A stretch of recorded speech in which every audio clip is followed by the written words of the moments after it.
ಕಾಂಗ್ರೆಸ್ ಸರ್ಕಾರ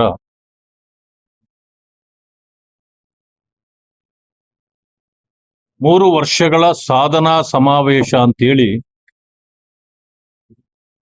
ಇವತ್ತು ತುಮಕೂರಿನಲ್ಲಿ ದೊಡ್ಡ ಸಮಾರಂಭವನ್ನ ಏರ್ಪಡಿಸಿದ್ದಾರೆ. ಕಾಂಗ್ರೆಸ್ನವರಿಗಿದು ಸಾಧನೆಯಂತೆ ಕಂಡಿದೆ. ರಾಜ್ಯದ ಜನರಿಗೆ ಇದು ವೇದನೆಯಾಗಿದೆ. ಸಾಧನೆ ಏನು ಅಂತಕ್ಕಂಥ ಒಂದು ಮಾತನ್ನು ಕೂಡ ಮುಖ್ಯಮಂತ್ರಿಗಳಾಗ್ಲಿ, ಅವರ ಸಹಪಾಠಿಗಳಾಗ್ಲಿ, ಉಪಮುಖ್ಯಮಂತ್ರಿ ಆಗ್ಲಿ ಯಾರು ಕೂಡ ಹೇಳಿಲ್ಲ. ಒಟ್ಟಾರೆ ಸಾಧನೆ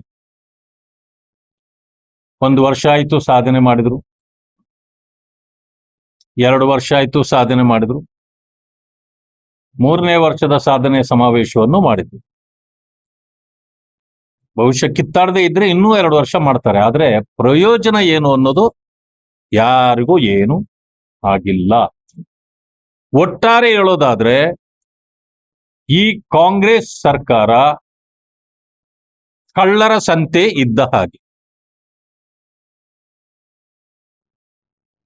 ಅಲ್ಲಿರುವ ಎಲ್ಲರೂ ಕಳ್ಳರೇ ಆದ್ರೆ ಅದೊಂದು ಸಂತೆ. ಅವರನ್ನ ಪ್ರಶ್ನೆ ಮಾಡೋರು ಅವ್ರ ಪಕ್ಷದಲ್ಲೇ ಯಾರೂ ಇಲ್ಲ. ಜನರು ಪ್ರಶ್ನೆ ಮಾಡಿದ್ರು ಅವ್ರಿಗೆ ಕೇಳೋದಿಲ್ಲ. ಅವ್ರಿಗೊಂದು ಅನಿಸಿದೆ, ಜನ ನಮಗೆ ಹೆಚ್ಚು ಸ್ಥಾನಗಳನ್ನ ಕೊಟ್ಟು ಬಿಟ್ಟಿದ್ದಾರೆ. ಯಾರೇನು ಹೇಳಿದ್ರು ಏನು, ವಿರೋಧ ಪಕ್ಷದವರು ಹೇಳಿದ್ರು ಅವ್ರಿಗೆ ಅದನ್ನ ಕಿವಿಗೆ ಹಾಕೊಳ್ಳದೆ ಪ್ರಜಾಪ್ರಭುತ್ವಕ್ಕೆ ದ್ರೋಹ ಮಾಡ್ತಾ, ಜನರಿಗೆ ವಂಚನೆ ಮಾಡ್ತಾ 5 ವರ್ಷ ಲೂಟಿ ಮಾಡಿ ಹೊರಟೋಗ್ಬೇಕು. ಮುಂದೆ ಆಗೋದೇನಿದ್ರು ಆಮೇಲೆ ನೋಡ್ಕೊಳ್ಳೋಣ ಅನ್ನೋದು ಅವರ ಮನಸ್ಥಿತಿ. ರೈತರ ಆತ್ಮಹತ್ಯೆಗಳು ಬೇಕಾದಷ್ಟು ಆದವು, ಈಗಲೂ ಆಗ್ತಾ ಇವೆ, ತಲೆ ಕೆಡಿಸ್ಕೊಳ್ಳೋದಿಲ್ಲ. ಗ್ಯಾರಂಟಿ ಯೋಜನೆಗಳು ನೂರಾರು ಯೋಜನೆಗಳನ್ನು ಹೇಳಿದ್ರು.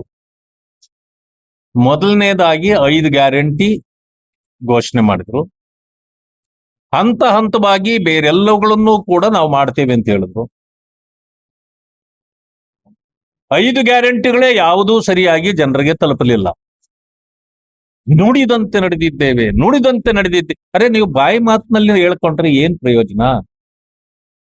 ಎಲ್ಲಿ ನಡೆದ್ರಿ? ಗೃಹಲಕ್ಷ್ಮಿ ಯೋಜನೆಯಲ್ಲಿ 2,000 ರೂಪಾಯಿ ಕೊಡೋದು 6 ತಿಂಗಳಿಗೋ 3 ತಿಂಗಳಿಗೋ ಒಂದ್ಸಾರಿ ಹಾಕ್ತೀರಿ. ಎಲ್ಲಿ ನಡೆದ್ರಿ? ಹಿಡಿದ್ವಿ ನಾವು. ಯಾಕಂದ್ರೆ ಸರ್ಕಾರದ ಒಳಗಡೆ ನಡೆಯೋದನ್ನ ಸಾಮಾನ್ಯವಾಗಿ ಕಂಡುಹಿಡಿಯೋದು ಬಹಳ ಕಷ್ಟ ಆಗತ್ತೆ ಬೇರೆಯವ್ರಿಗೆ. ಆದ್ರೂ ನಾವು ಹಿಡ್ದಾಕಿದೀವಿ ನಿಮ್ಮನ್ನ. ಫೆಬ್ರವರಿ ಮಾರ್ಚ್ದು ಯಾಕೆ ಕೊಟ್ಟಿಲ್ಲ ಈ ವರ್ಷದ್ದು ಅಂತ, ಕಳೆದ ವರ್ಷದ್ದು ಅಂತ ಕೇಳಿದ್ವಿ. ಇದು ಡಿಸೆಂಬರ್ ಅಲ್ಲಿ ಕೇಳಿದ್ ನಾವು. ಇಲ್ಲ ಕೊಟ್ಬಿಟ್ಟಿದ್ದೇವೆ ಅಂತ ದಾಖಲೆಗಳು ಬಿಡುಗಡೆ ಮಾಡಿದ ಮೇಲೆ, ಇಲ್ಲ ಬೈ ಐಸೈಟ್ ಕಣ್ತಪ್ಪಿನಿಂದ ಇದಾಗಿಬಿಟ್ಟಿದೆ ಅಂತೇಳಿ ಡಿಪೆಂಡ್ ಮಾಡಿದ್. ಸಿಕ್ಕಾಕೊಂಡ ಮೇಲೆ ಸಚಿವರು ಕಣ್ಣೀರು ಹಾಕೊಂಡ್ಬಿಟ್ರು. ತಪ್ಪಾಗೋಗಿ ಸಿಕ್ಕಾಕೊಂಡ್ಮೇಲೆ ಹಂಗೆ ಆಗೋದು. ಆಗ್ಲಿ ನೆಕ್ಸ್ಟ್ ಯಾವಾಗ ಕೊಟ್ರೆ? ಕೊಡ್ಲೇ ಇಲ್ಲ ಇದುವರೆಗೂ. 5,000 ಕೋಟಿ ಎಲ್ಲೋಯ್ತು? ಅವತ್ತೇ ಕೇಳಿದ್ವಿ ನಾವು, ಗೃಹಲಕ್ಷ್ಮಿಗೆ ಕೊಡ್ಬೇಕಾಗಿರೋ ಹಣ ಬೇರೆ ಯಾವ ಲಕ್ಷ್ಮಿಗೆ ಹೋಯ್ತು ಹೇಳ್ರಿ ಅಂತ ಕೇಳಿದ್ವಿ ನಾವು. ಪಾಪ ಹೇಳಕ್ಕಾಗ್ಲಿಲ್ಲ ಅವ್ರಿಗೆ, ಯಾಕಂದ್ರೆ ನುಂಗೆ ಆಗೋಗಿದೆ. ಲೆಕ್ಕ ಕೊಡಿ, ಕೊಡೋದಿಲ್ಲ. ಅದಾಯ್ತು. ಪರಿಶಿಷ್ಟ ಜಾತಿ ವರ್ಗಗಳಿಗೆ SCP TSP ಹಣ 42,000 ಕೋಟಿ ಇಟ್ಟಿದ್ದೀವಿ ಅಂತ ಹೇಳಿ ದೊಡ್ಡ ಭಾಷಣ ಮಾಡಿ ಹೆಡ್ಲೈನ್ಗಳಲ್ಲಿ ಹಾಕಿಸ್ಕೊಳ್ತಾರೆ, ಪತ್ರಿಕೆಗಳಲ್ಲಿ, ಮೀಡಿಯಾದಲ್ಲಿ. ಅದು 50% ಅಂದ್ರೆ 21,000 ಕೋಟಿ ಬೇರೆ ಬೇರೆ ಇಲಾಖೆಗಳಿಗೆ ಹೋಗ್ತದೆ. ಅದು ಜನರಿಗೆ ಸಿಗೋದೇ ಇಲ್ಲ, 1 ರೂಪಾಯಿ ಸಿಗೋದಿಲ್ಲ. ಅದರಲ್ಲಿ 14,000 ಕೋಟಿ ಗ್ಯಾರಂಟಿಗಳಿಗೆ ಅಂತೂ ತೆಗೆದುಬಿಟ್ಟಿದ್ದೀರಿ. ಅಲ್ಲಿಗೆ ಉಳಿದಿದ್ದೆಷ್ಟು? ಕೇವಲ 7,000 ಕೋಟಿ.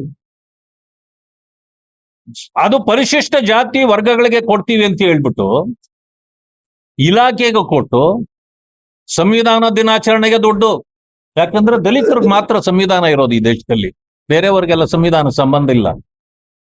ಪ್ರಜಾಪ್ರಭುತ್ವ ದಿನಾಚರಣೆಗೆ ಹಣ. ಯಾವುದೇ ಸಣ್ಣ ಪುಟ್ಟ ಬಂದ್ರೆ ಎಲ್ಲಾ ಕಾರ್ಯಕ್ರಮಗಳಿಗೂ ಅದೇ ಹಣ ತಗೊಂಡು ಆಸ್ಟ್ರೇಲಿಯಾದಲ್ಲಿ ಹೊರದೇಶದಲ್ಲಿ ಓದ್ಲಿಕ್ಕೆ ನನ್ನ ಮಗಳನ್ನ ಕಳಿಸಿದೆ.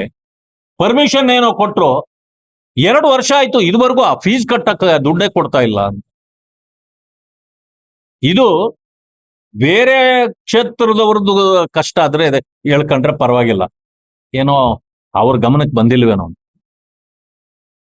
ಟಿ ನರಸೀಪುರ ಮಹದೇವಪ್ಪನವ್ರದೇ ಕ್ಷೇತ್ರ. ಅವ್ರ ಕ್ಷೇತ್ರದಲ್ಲಿ ಇರೋರ್ಗೇನೆ ನೀವು ಹಣ ಕೊಟ್ಟಿಲ್ಲ. ಅವನು ಕಣ್ಣೀರಾಗ್ತಾನೆ, ನನ್ನ ಮಗಳನ್ನ ಇದಕ್ಕೆ ಕಳಿಸ್ಬಿಟ್ಟಿದ್ದೀನಿ, ಆಸ್ಟ್ರೇಲಿಯಾದಲ್ಲಿ ಓಡ್ತಿದ್ದಾಳೆ, ಅವ್ರಿಗೆ ದುಡ್ಡು ಅಂದ್ರ ಮೇಲೆ ಅವರ ಎಜುಕೇಶನ್ಗೂ ಕೂಡ ನೀವು ಹಣ ಕೊಡ್ತಾ ಇಲ್ಲ. ಗ್ಯಾರಂಟಿ ಸರ್ವರಿಗೂ ಫ್ರೀ ಅಂತಿತ್ತು. ಮುಖ್ಯಮಂತ್ರಿಗಳ ಭಾಷಣ ನೀವೆಲ್ಲ ಕೇಳಿರ್ತೀರಿ. ನನಗೂ ಫ್ರೀ, ನಿನಗೂ ಫ್ರೀ, ಏನೋ ಕಾಕಾ ಪಾಟೀಲ್ ನಿನಗೂ ಫ್ರೀ, ಮಹಾದೇವಪ್ಪ ನಿನಗೂ ಫ್ರೀ, ನನ್ನ ಹೆಂಡತಿಗೂ ಫ್ರೀ ಅಂದ್ರಿ.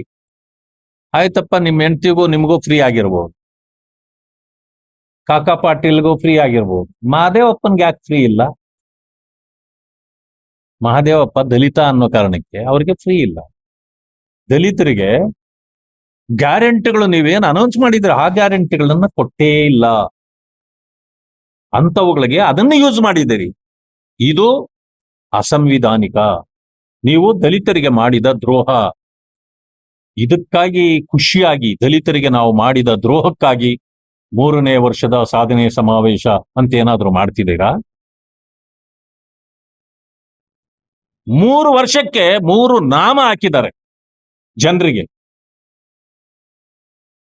ವಾಲ್ಮೀಕಿ ನಿಗಮದಲ್ಲಿ 187 ಕೋಟಿ ನೇರವಾಗಿ ಅಕೌಂಟ್ಗಳಿಗೆ. ನೋಡಿ, ಇಂಥ ದೊಡ್ಡ ಕಳ್ಳತನ, ಇಂಥ ಲೂಟಿ ಯಾರೂ ಮಾಡ್ಲಿಕ್ಕೆ ಸಾಧ್ಯ ಇಲ್ಲ. ಲಂಚ ಹೊಡಿಬಹುದು, ಅದನ್ನ ಮಾತ್ರ ನೋಡಿದ್ವಿ. ಏನಾದ್ರೂ ಕೆಲಸ ಕಾರ್ಯಗಳನ್ನ ಮಾಡಿಕೊಟ್ಟಾಗ ಲಂಚ ಹೊಡೆಯೋದು ಅದು ನಾವು ಕಂಡಿದ್ದದ್ದು. ಈಗ ಸರ್ಕಾರಿ ಖಜಾನೆ ಹಣವನ್ನ ಇವರು ವೈಯಕ್ತಿಕ ಖಾತೆಗಳಿಗೆ ವರ್ಗಾವಣೆ ಮಾಡ್ಕೊಳ್ತಾರಲ್ಲ, ಇದಕ್ಕಿಂತ ದೊಡ್ಡ ಕಳ್ಳತನ, ದ್ರೋಹ, ಲೂಟಿ ಯಾರೂ ಮಾಡ್ಲಿಕ್ಕೆ ಸಾಧ್ಯ ಇಲ್ಲ. ಇದು ಕಾಂಗ್ರೆಸ್ನವರಿಗೆ ಮಾತ್ರ ಮಾಡ್ಲಿಕ್ಕೆ ಸಾಧ್ಯ ಇರ್ತಕ್ಕಂಥ. ಸಿಕ್ಕಾಕೊಂಡ್ರು. ಇನ್ನೂ ಎನ್ಕ್ವೈರಿ CBI ನಡೀತಾ ಇದೆ. ಅದರ ಮಧ್ಯದಲ್ಲಿ ಆವತ್ತು ಮಂತ್ರಿಗಿರಿಯನ್ನು ಕಳ್ಕೊಂಡ ನಾಗೇಂದ್ರ ಅವರು ಇದುವರೆಗೂ ವಾಪಸ್ ಬರ್ಲಿಕ್ಕಾಗಿಲ್ಲ. ಯಾಕೆ ಅಂತಂದ್ರೆ ಸಿಕ್ಕಾಕೊಂಡಿದ್ದಾರೆ. ಸಿಕ್ಕಾಕೊಂಡ್ಮೇಲೆ ಮುಖ್ಯಮಂತ್ರಿಗಳು ಹೇಳ್ತಾರೆ, ಆ ಹಣ ಎಲ್ಲ ರಿಕವರಿ ಮಾಡಿಬಿಟ್ಟಿದ್ದೀವಿ. ಎಲ್ಲಿ ಮಾಡಿದ್ರು? ಮುಖ್ಯಮಂತ್ರಿ ತಾನೇ 14 ಸೈಟ್ಗಳನ್ನ ಕದ್ದು ಮೂಡಾದಲ್ಲಿ, ಅದು ನನ್ನ ಸ್ವಂತದ್ದು, ನನ್ನ ಹೆಂಡತಿಗೆ ಬೇರೆ ಅವರ ಅಣ್ಣ ಅವರು ಕುಂಕುಮ ಭಾಗ್ಯ ಅಂತ ಕೊಟ್ಟಿದ್ದು, ಏನೆಲ್ಲ ಡಿಪೆಂಡ್ ಮಾಡಿದ್ರಿ. ರಾತ್ರಿ ವಾಪಸ್ ಕೊಟ್ಬಿಟ್ರಿ. ಯಾಕೆ? ನಿಮ್ಮ ಸ್ವಂತದ್ದಾದ್ರೆ ಯಾಕೆ ಕೊಟ್ರಿ? ಅಂದ್ರೆ ಕದ್ದು ಮಾಲು, ಅದಕ್ಕೆ ವಾಪಸ್ ಕೊಟ್ಬಿಟ್ರಿ. ಆಯ್ತು, ಯಾರೇ ಕಳ್ಳತನ ಮಾಡಿ ಕದ್ದವರು ಶಿಕ್ಷೆ ಆಗ್ಬೇಕ ಬೇಡ? ಕಾಂಗ್ರೆಸ್ನ ಹೊಸ ನೀತಿ ಹೊಂದಿದೆ, ಯಾರು ಬೇಕಾದ್ರೂ ಇನ್ಮೇಲೆ ಕದಿಬಹುದು, ಯಾರು ಬೇಕಾದ್ರೂ ಕದಿಬಹುದು. ಮಾಲ್ ವಾಪಸ್ ಕೊಟ್ಬಿಟ್ರೆ ನೋ ಕೇಸ್, ಅವ್ರ ಮೇಲೆ ಕೇಸ್ ಇರಲ್ಲ ಇನ್ಮೇಲೆ. ಯಾಕಂದ್ರೆ ಕಾಂಗ್ರೆಸ್ನ ಹೊಸ ನೀತಿ. ಹಾಗಿದ್ರೆ ಪೊಲೀಸ್ ಸ್ಟೇಷನ್ಗಳು ಹಾಕ್ಬೇಕು, ಕಳ್ಳರ್ನ ಯಾಕೆ ಹಿಡಿಬೇಕು ಇನ್ಮೇಲೆ? ಅವರು ವಾಪಸ್ ಕೊಟ್ಬಿಟ್ಟು 14 ಸೀಟು. ಈಗ ಅವರು ಕಳ್ಳನೇ ಅಲ್ಲ. ಇದು ಈ ಕಡೆ 5 ಎಕರೆ ಏರ್ಪೋರ್ಟ್ ಹತ್ರ ಸುಮಾರು 106 ಕೋಟಿ ಬಾಳ್ತಕ್ಕಂತ ಜಮೀನು. ಅಲ್ಲಿಯೂ ಕೂಡ ಖರ್ಗೆ ಅಂಡ್ ಫ್ಯಾಮಿಲಿ ಅವರು ಎಲ್ಲ ತತ್ವ ಸಿದ್ಧಾಂತಗಳನ್ನು ಕಾಳಿಗೆ ತೋರಿ ಅಲ್ಲೂ ಮಾಡ್ಕೊಂಡಿದ್ರು. ನಾವು ಕೇಳಿದ ತಕ್ಷಣ ಅದನ್ನು ವಾಪಸ್ ಕೊಟ್ರು, ಅವ್ರ ಮೇಲೂ ಕೇಸಿಲ್ಲ. ಈ ರೀತಿ ದೇಶದ ಈ ರಾಜ್ಯದ ಜನರಿಗೆ ಕಾಂಗ್ರೆಸ್ ಸರ್ಕಾರ ಸಂಪೂರ್ಣ ದ್ರೋಹ ಮಾಡ್ತಕ್ಕಂಥ ಕೆಲಸವನ್ನ ಮಾಡ್ತಾರೆ.